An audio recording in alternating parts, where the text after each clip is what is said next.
মুর্শিদাবাদের প্রাকৃতিক সৌন্দর্য ভরা একটি বিখ্যাত ব্রিজ, যেটি NH-12 Kolkata Siliguri root 4 lane, এই আহিরন ব্রিজ।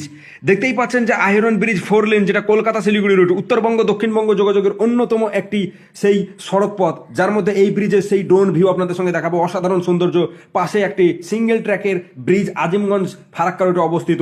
আর দেখতেই পাচ্ছেন সেই ফিডার ক্যানেল, আহিরন ফিডার ক্যানেলের ওপর পাশাপাশি 4 লেন রোড ব্রিজ এবং একটি সিঙ্গেল ট্র্যাকের রেল ব্রিজ। অসাধারণ ভিউজ এবং অসাধারণ ফুটেজ নিয়ে ড্রোন শট আপনাদের সঙ্গে আজকে দেখাচ্ছি। দেখতেই পাচ্ছেন যে অনেকেই আছেন যে এই জায়গাতে এসে অনেকেই মানে ঘুরতে আসেন, বা অনেকে এখানে এসে দেখেছেন যে এই দিক দিয়ে যাতায়াত করেছেন। আপনারা ফারাক্কা যেতে, মালদা যেতে, উত্তরবঙ্গ যেতে এই দিক দিয়ে আপনারা অনেকেই যান। তো এখন দেখতে পাচ্ছেন এক পাশের 2 লেন যে ব্রিজ, সেই ব্রিজটা কিন্তু সামান্য কিছু সমস্যার কারণে ওটা অনেক দিন থেকে বন্ধ। সেটার কাজ চলছে, খুব শীঘ্রই ঠিক করা হবে। এবং দেখতে পাচ্ছেন কতটা সৌন্দর্য, একদম দেখতেই পাচ্ছেন সেই ব্রিজের চারিদিকে প্রাকৃতিক সবুজে ঘেরা। এই অসাধারণ শটটি কেমন লাগলো অবশ্যই কমেন্ট বক্সে জানাবেন। প্রচুর